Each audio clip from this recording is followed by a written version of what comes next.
Hi, Cori. Hey, how are It's you? good to see you today. You too. I'm Mary Blake, and I'm here with Cori McQueen today, and we are going to be talking about... The Steve Haydu St. Patrick's Low Tide Run. Yes.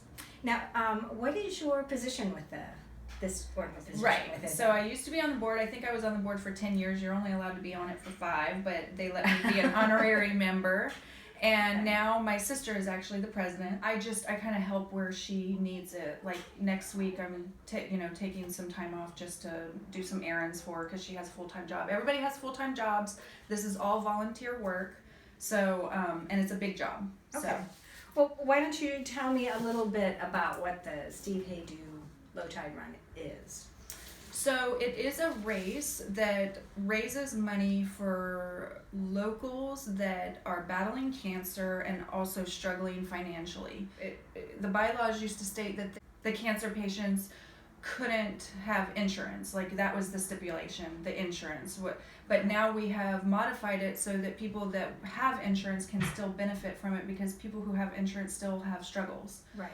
With their power bill, their cable bill, their monthly rent, their medications, their just anybody in New Hanover County that has financial struggles due to cancer is eligible.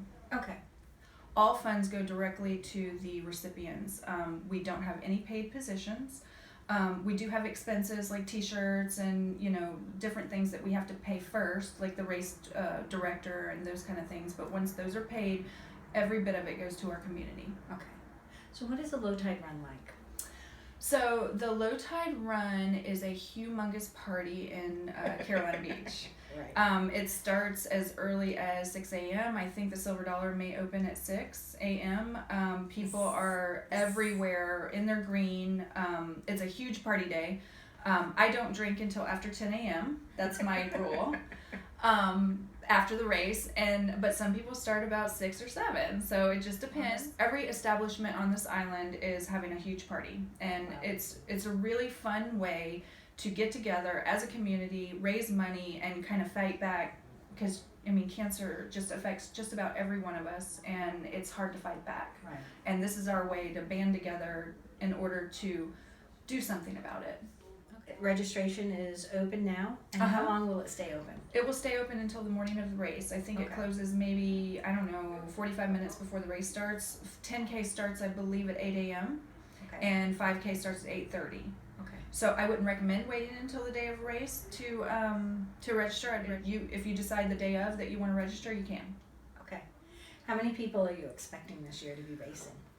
We typically have around 1,500 to 1,800 participants. Wow. We've had as many as 2,000. That was our biggest year, around 2,000. And how many volunteers do you have working? We have about 80 volunteers. Wow. Okay. And why is this special? It's special on a lot of levels. We live in such a special island. Anytime there's a fundraiser, everybody goes all out anyway. So Yeah. it's just fun to get together with everybody and party all day and raise money at the same time. It's special because a lot of people do it in honor of those who have passed from cancer. It's special because the first race was for myself and my family. My first husband passed away from cancer, and Tim Riley basically put this race together. There were 178 participants the first year in 2005, and it was born 14 years ago, and it's just going strong ever since. It's become a big tradition for Mhm. Carolina Beach Right. to do this every Mhm. year. It's one of the biggest events. Yes. And how about getting sponsors? Has that been difficult? So in the beginning, it was very difficult to get sponsors, and none of us like to ask for money, so that's hard too. So we don't have anybody on the board or anybody that's ever volunteered that wants to go begging for money, to sponsor the race. We don't have to ask anymore. They come to us. People want to be a part of this. And also, we've helped so many people at this point. I think we've helped maybe around 40 families that a lot of businesses know people that we've helped, or, through the grapevine, they have heard who we've helped, and they realize that it is going right back into our community. Okay. And the decision on how the money is distributed is through a board, correct? Correct. We usually get it through word of mouth.